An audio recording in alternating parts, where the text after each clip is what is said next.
In the summer of 2016, Michelle Hadley was on her way home from a pretty good date. She was feeling very optimistic about the future and ready to see where things would go. However, when she turned onto her street, she found that police officers were waiting for her in her driveway. They told her that they had a warrant to search her phone, her tablet, and her laptop.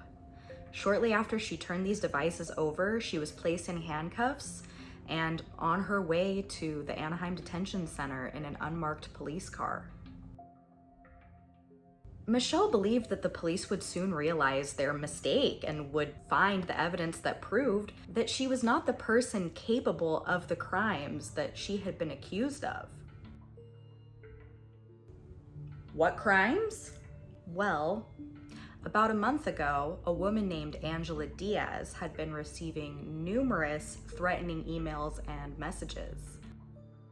These messages were described as terrifying and vengeful. But what does that have to do with Michelle Hadley?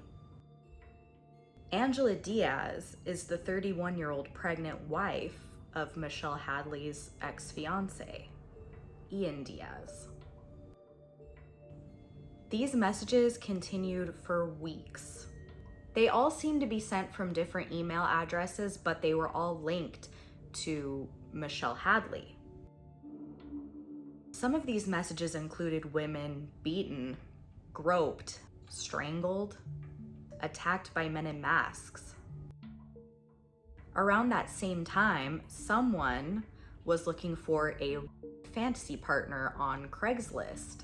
They were begging men to attack them while they were out walking their dog.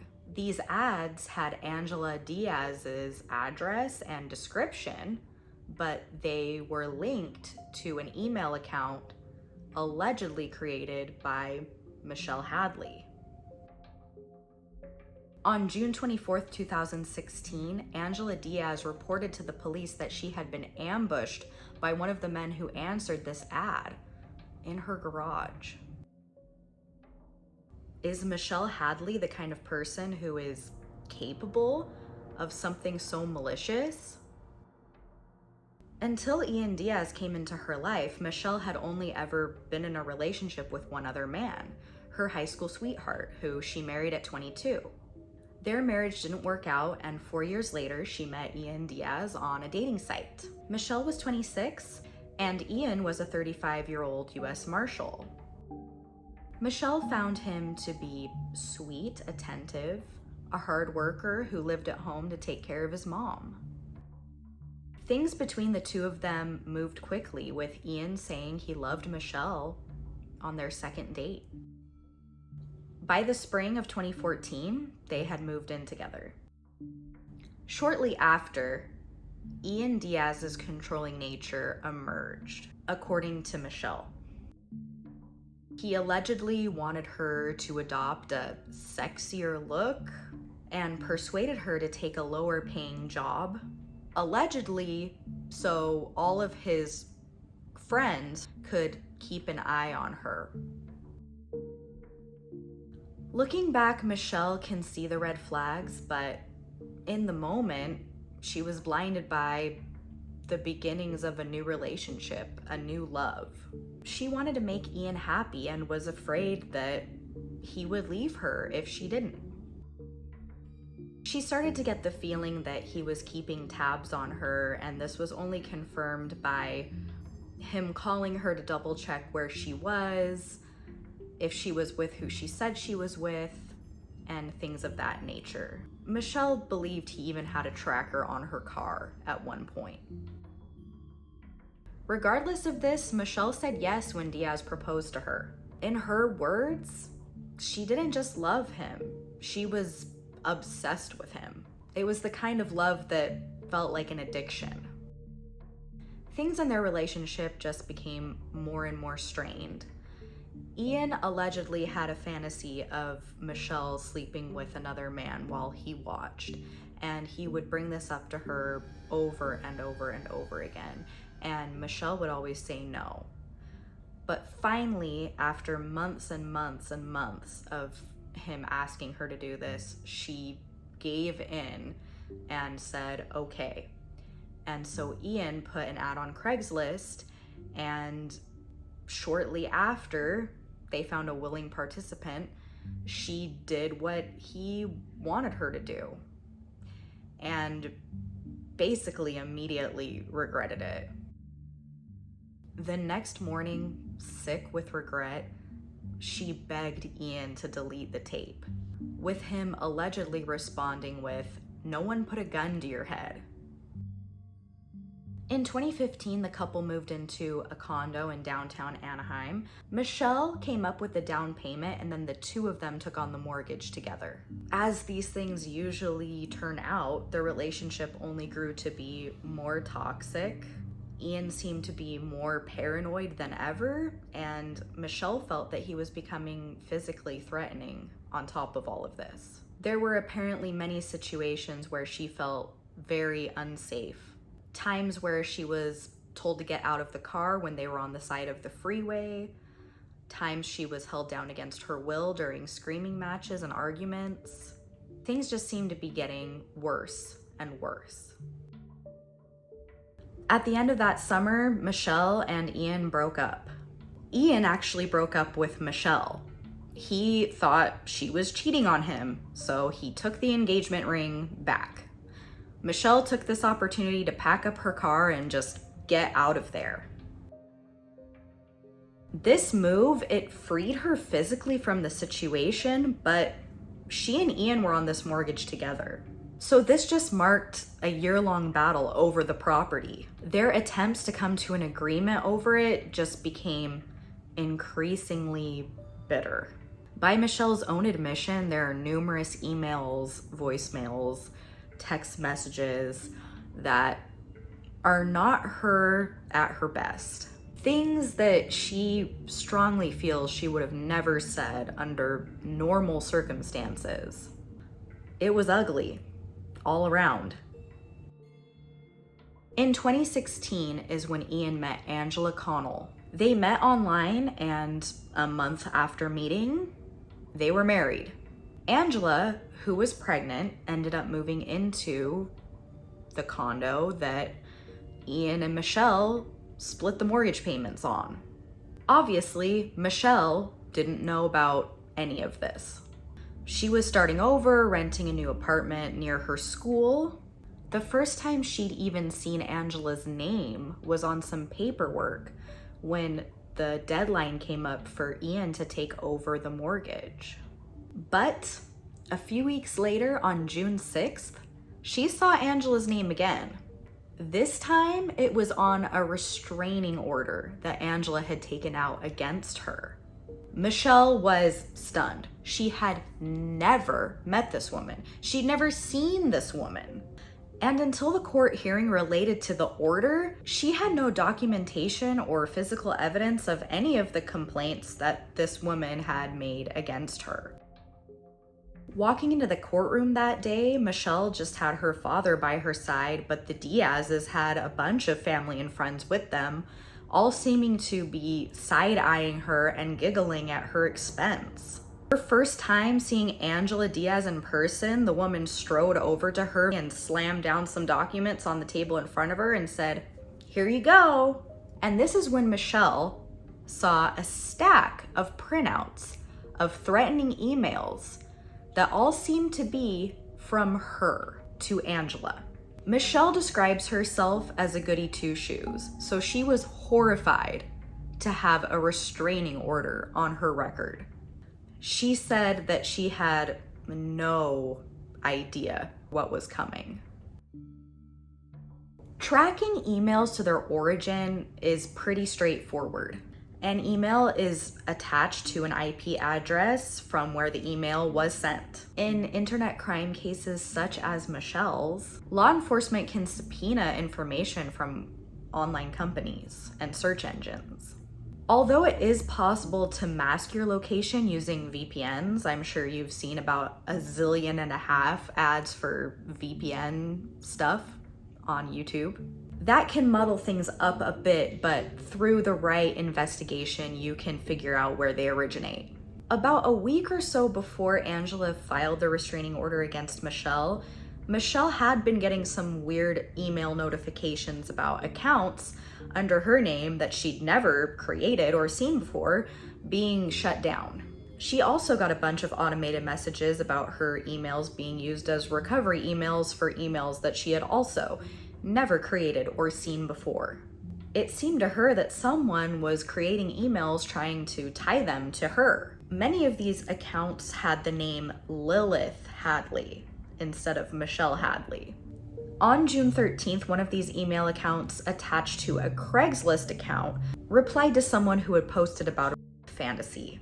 The response was something to the effect of, "If you're around Orange County, come find me. Force into my house and take me down," and gave Angela Diaz's description and address. Michelle received an email from Craigslist to verify a new ad that she had allegedly posted titled "Gang Fantasy."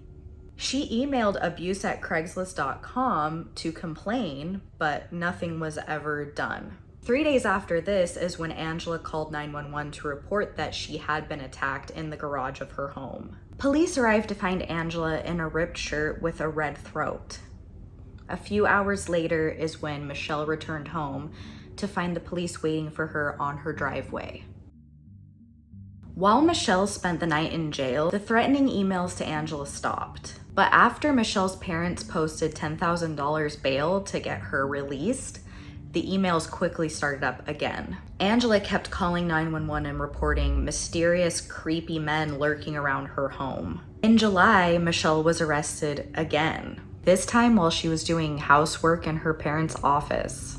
Her bail was set at $1 million, much more than her parents could afford. They basically had to pick between hiring a good lawyer and getting her out on bail. So they picked the good lawyer. Unfortunately, Michelle would spend the next 3 months in jail. The police department was quoted as saying that they believed if they did not arrest Michelle, that Angela would be or killed. They felt that she was too big of a threat to be left outside of jail at that time. Michelle is basically the last person you would ever expect to commit any sort of crime, especially this kind of crime of this intense, awful nature. But the police didn't seem to take any of that into consideration, and Michelle spent the time waiting and hoping that they would do the research they needed to do to prove that she was innocent.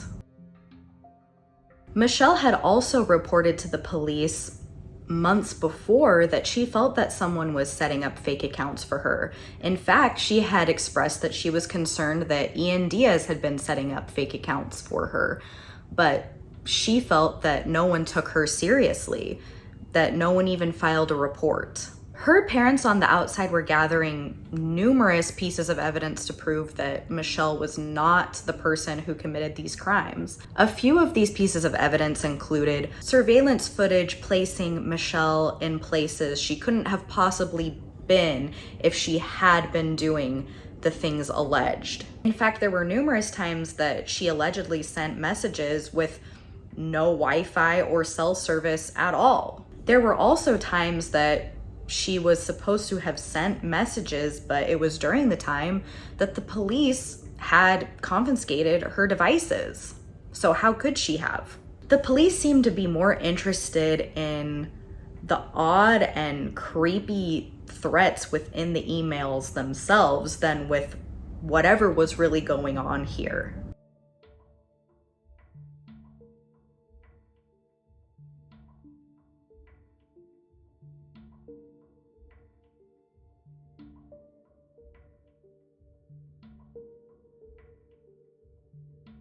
But aside from all the evidence her parents collected, the thing that finally got Michelle released from jail was when Ian Diaz decided to come to the police and talk to them.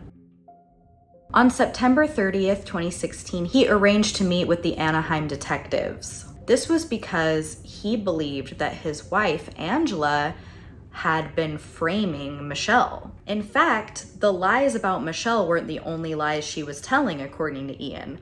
She also faked her pregnancy and also lied about a miscarriage. In fact, The miscarriage was supposed to stem from the attack that allegedly Michelle had caused against her through the Craigslist ads. Ian says that he had found that she had bought sonograms off of Etsy. So, yikes. To top all of that off, she also faked having cancer. The week after Ian came forward, so a whole week after this, the Orange County District Attorney visited Michelle personally in her jail cell, shook her hand, and apologized to her. She was released, and investigators shifted their attention to Angela Diaz.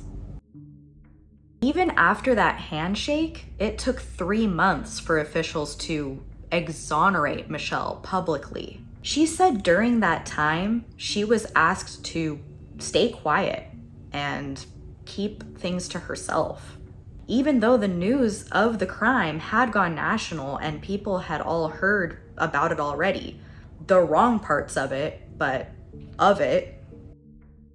Michelle is quoted as saying, "Everyone wanted to silence me, and that's the worst thing as a victim. How can I heal when the true story's not even out there and people are asking questions about the love triangle?"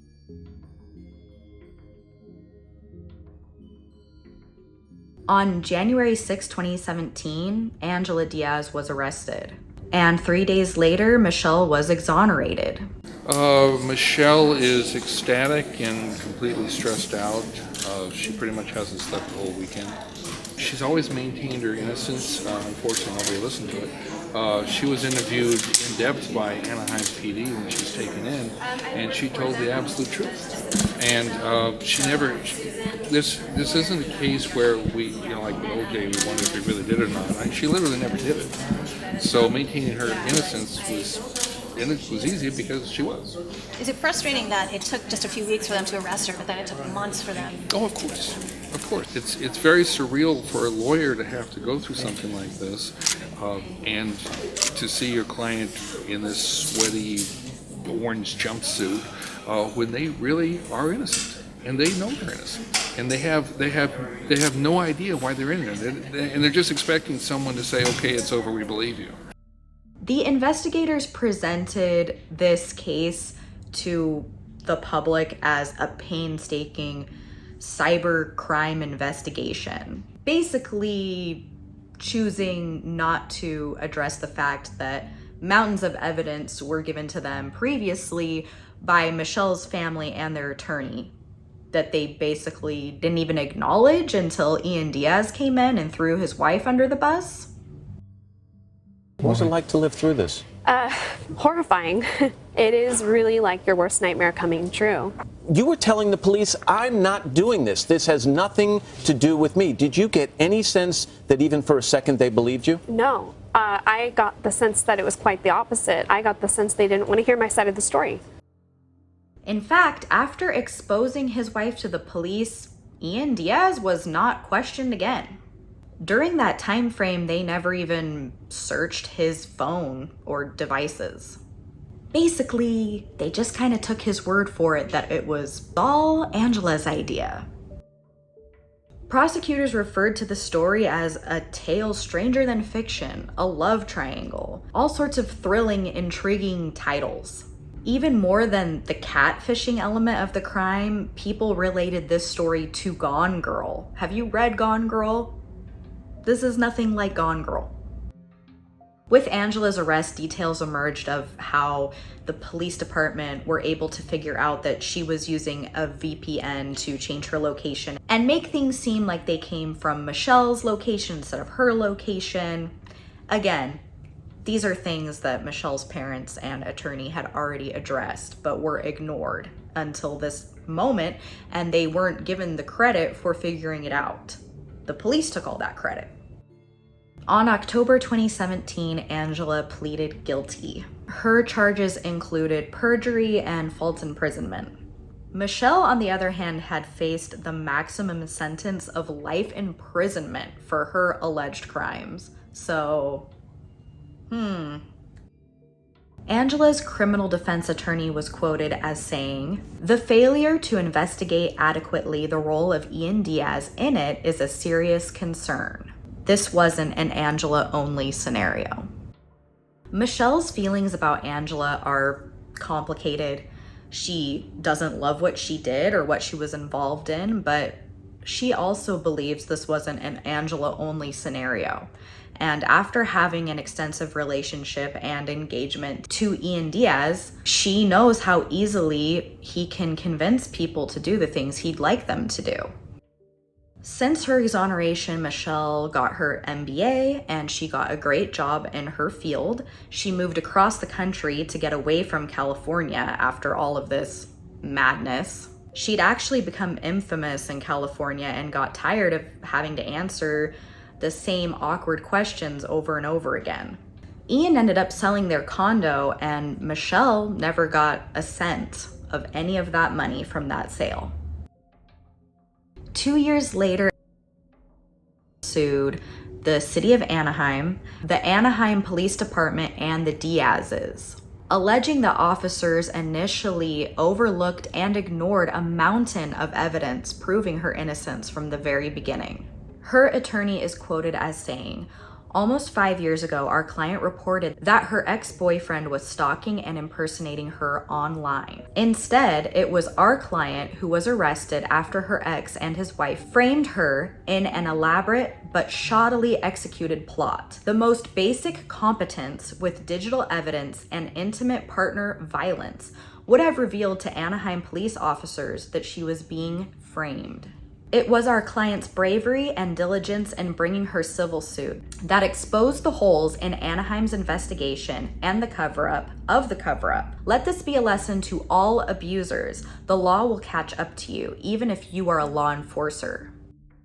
Michelle alleges that even though Angela played a part in this horrible scheme, that Ian is the mastermind. She wholeheartedly believes this. But up until recently, he was virtually untouched by any of this. Michelle is quoted as saying, "The police and the press, fueled by sexist stereotypes, portrayed the case as a catfight between two women, the result of a love triangle, the crazy ex, the crazy new wife, all those crazy girls getting emotional. There's absolutely no doubt in my head who did this. There never has been." Finally, in May 2021, Ian Diaz was indicted for allegedly orchestrating this crazy cycle of events. He is alleged to have convinced his wife to go along with him framing his ex-fiancé for these horrible crimes, and in doing so getting her thrown into jail for months for her alleged cyberstalking. The indictment even alleged that the pair used the several different email addresses to cover up the ads created by those email addresses. So just email address catfish inception, I guess. Obviously, this whole situation affected Michelle's life drastically. She said that in dating situations, work interviews, etc., she usually tries to get ahead of the questions. If someone does a Google search on her name, they surely will find this case and have many questions. In many ways, it changed her from being a very bright, optimistic, happy, engaging person to a cynical and withdrawn person. She spent many years wondering if the fact that she is a nice, kind person is the reason she was taken advantage of in the first place. She hopes to one day regain her optimistic view of the world. Michelle is quoted as saying, "It's like she's still in there, but now there's another part of me saying, careful, careful, because people are dangerous. The world is dangerous." I don't know if you've ever had this happen to you, but I've had people be dishonest about me and make up things about me. Not to this level, obviously. But it's not out of the realm of possibility for me to imagine that people would be capable of doing something like this. I think the thing you have to really decide for yourself is, did Angela work alone or was Ian part of it? Was he the mastermind, as Michelle Hadley believes he is? It could go either way. Given the history of their relationship, Michelle's and Ian's, if everything alleged is true, it sounds like it's not something Ian Diaz would not be capable of. It seems something he'd be very capable of. And Angela seems to have her own problems. You know, she's serving her time, but it doesn't really excuse what she was involved in. It is scary to think about people who do these kind of things and they get sentences that aren't super long, and then they're going to be out among us in the regular world again, you know, to potentially mess with us, get us arrested for no reason if they so choose. Anyway, I would love to hear what you think, so leave me a comment and let me know what your opinion is.